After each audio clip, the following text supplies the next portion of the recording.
Hello students. देखो students, अब तक जो हमारे डाउट्स हुए हैं वो हमारे जेई बुक के डाउट्स हो चुके हैं। ठीक है, अब आज के लेक्चर से I am moving towards the doubts of your NEET book. अब यहाँ एक बात ध्यान में रखना है, आपने जो मुझे नीट बुक के डाउट्स दिए हैं उसमें से बहुत कुछ जेई के बुक के डाउट्स में हमने ऑलरेडी कर लिया है, but maybe by the time you selected the doubts at that moment those were not discussed from the JEE book, so it got repeated. Okay, that is, you repeated it, I have not repeated it here. So from your NEET book, the total number of doubts which you have given, I have not taken all the doubts, but I have taken only the doubts which are uncommon than the JEE book. अब ये lecture आप attend करो और 2 और lecture मैं post करूंगी doubts पे। इसके अलावा भी अगर आपको लगे अभी भी कुछ डाउट है, then you further post it back to me. Okay, let us start quickly now. See, the first question which you have given me is, which of the following structure is enantiomeric with the molecule given below? कौन एनांशियोमर है इसका? पहले ये molecule को analyse करते हैं। यहाँ पर ब्रोमीन का प्रायोरिटी सबसे ज्यादा है, हमने रूल्स पढ़े हैं, priority of atomic number and atomic weight. ये सबसे भारी ग्रुप है तो इसको हमने प्रायोरिटी 1 दे दिया, यहाँ पर फर्स्ट प्रायोरिटी। अब यहाँ से हम मूव करेंगे टूवर्ड सेकेंड, ये सेकेंड प्रायर ग्रुप है। जब हम इस तरह से मूव करेंगे तो ये देखो, ये डायरेक्शन हो गया आर, क्लॉकवाइज मूवमेंट। अब हमें क्लॉकवाइज मूवमेंट मिल गया तो हम डायरेक्टली क्लॉकवाइज लिख नहीं देते हैं, अगर आपको याद है। अब हम फाइंड करेंगे कि यहाँ पे जो डैश है उस पे क्या लोएस्ट प्रायोरिटी ग्रुप या एटम है। लेट अस सी, ये डैश है, ये वेज है, ये डैश है, डैश पे छतरी है, लेकिन लोएस्ट प्रायोरिटी ग्रुप तो एच है। तो अगर मुझे H को डैश पे लाना है तो मुझे एक स्टेप मूव होना है, एक बार एक्सचेंज करना है। अगर आप एक बार एक्सचेंज करते हो, 1 एक्सचेंज, तो 1 टाइम इसको भी रिवर्ट करते हो, तो ये ओरिजिनल आपका मॉलिक्यूल हो गया S। अब ये 4 में से जो भी R है और इसी मॉलिक्यूलर फॉर्मूला का है और R है, तो इसका एनांशियोमर है। लेट अस सी, लास्ट से शुरू करते हैं, D। ठीक है, this is first priority, this is second priority. यहां से इस तरह मूव होंगी मैं, 1 2 3। और ये क्या, लोएस्ट प्रायोरिटी, लोएस्ट प्रायोरिटी तो यहाँ पे डैश पे ही है, यानी ये जो आ रहा है एंटी क्लॉक, यही आंसर है, यानी ये एस है। So S cannot be a enantiomer of S. So ये आंसर नहीं है। Let us see this. This is first priority, this is second priority. तो इस तरह से मूव होंगे, यानी कि ये भी S है। क्यों? क्योंकि लोएस्ट प्रायोरिटी जो H है वो बराबर अपनी जगह पर है, डैश पे है, तो ये भी S है। S cannot be enantiomer of S. Let us see this. This is first priority, this is second priority. So movement will be from here to here, यानी कि मूवमेंट R है। लेकिन अब मुझे इमीडिएटली देखना है डैश, डैश पे H होना चाहिए, और H को इधर लाने के लिए मुझे एक स्टेप मूव करना है, तो ये एक बार रिवर्ट हो जाएगा, ये भी S है। So this is not the answer and this is not the answer. Let us see this. This is the group of first priority and this is of the second priority, meaning I will move like this and this movement is S, anti-clock. But the lowest priority is not on dash. So to bring it on dash, I'll move once. I move once, so I revert this S once. So S becomes R. So answer is A. S is the enantiomer of A, that is R. I hope this is clear, students. Now see this next one. This is seg-butyl bromide. This is obtained by chlorination. जैसे chlorination लिखा, दिमाग में घंटी बज जाना चाहिए, free radical. So this is a free radical mechanism. This is a free radical mechanism. Okay. अब देखो, सबसे अच्छी चीज फ्री रेडिकल मैकेनिज्म में जो फ्री रेडिकल बनता है वो sp2 हाइब्रिडाइज्ड होता है, हमने पढ़ा है। sp2 हाइब्रिडाइज्ड कौन से मैकेनिज्म में आता है? SN1 या SN2, अगर आपको याद है SN1 में कार्बोकैटायन बनता है और वो भी sp2 है, और यहाँ फ्री रेडिकल बन रहा है वो भी sp2 है। sp2 में हो जाता है रिटेंशन, यानी SN1 की बात कर रही हूँ, retention as well as inversion of configuration, क्योंकि ये SN1 से कहीं ना कहीं लिंक रखता है। तो सीधी बात है, जो आइसोमर बनेगा वो एक नहीं होगा, L या D या ऐसे नहीं होगा, it will be both retention and inversion, so it will be a racemic mixture.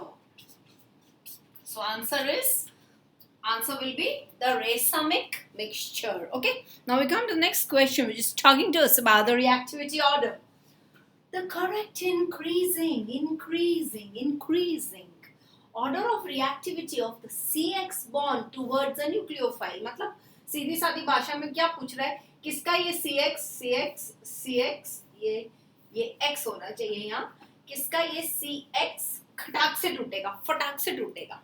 Okay, ये पढ़ा है हमने।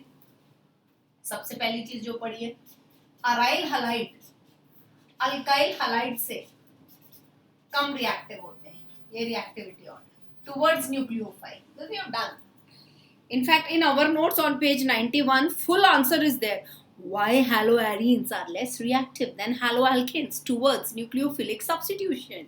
Full answer, 1.5 page. Okay. So aryl halide is less reactive than alkyl halide, यानी 3 और 4 ज्यादा रिएक्टिव है, ठीक है। अब 3-4 में ये 3 डिग्री है और ये 2 डिग्री, अब ये भी आपको पता है 3 degree is more reactive than 2 degree than 1 degree, तो सीधी बात है सबसे ज्यादा रिएक्टिव हो गया थर्ड। इंक्रीजिंग ऑर्डर है इसलिए ऐसा वाला साइन आएगा। नेक्स्ट हो गया fourth, meaning 4 is less reactive than 3। अब इन दोनों में ये EWG है। अब देखो, जो ERG होता है यानी इलेक्ट्रॉन रिलीजर होता है, वो इलेक्ट्रोफिलिक सब्स्टिट्यूशन अच्छा करता है, लेकिन जो EWG होता है इलेक्ट्रॉन विड्रॉइंग होता है, वो न्यूक्लियोफिलिक अच्छा करता है। ये EWG है दो, तो ये न्यूक्लियोफिलिक सब्स्टिट्यूशन करेगा, यानी यहाँ पर आएगा 2 और सबसे कम रिएक्टिव होगा 1। So 1 less than 2 less than 4 less than 3, 1 2 4 3। Okay, now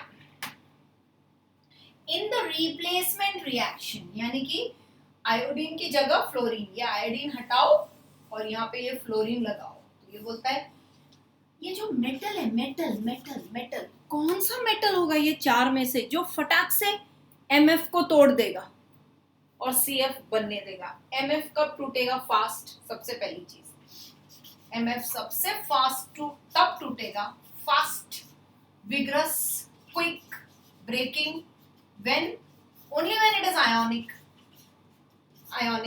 अब हमने पढ़ा है smaller the cation, larger the anion, more the covalent। smaller the cation, larger the anion, more covalent। smaller cation, more covalent। हमें covalent नहीं चाहिए, हमें आयनिक चाहिए। तो सबसे बड़ा कैटायन कौन सा मेटल बनाएगा? ये वाला, यही सबसे बड़ा है, रुबिडियम। यही ऑर्डर है ना, lithium, sodium, potassium, rubidium, caesium, francium, तो उसी ऑर्डर में जाएंगे। So answer is rubidium. So very simple question. Okay, let us see this. इसको तो हमें, ये तो रिएक्शन है, let's complete the reaction. When you take ethyl chloride and you treat it with NaCN, okay, ये गया, so we will get CH3 CH2 C triple bond N, और इधर बाय प्रोडक्ट माइनस NaCl।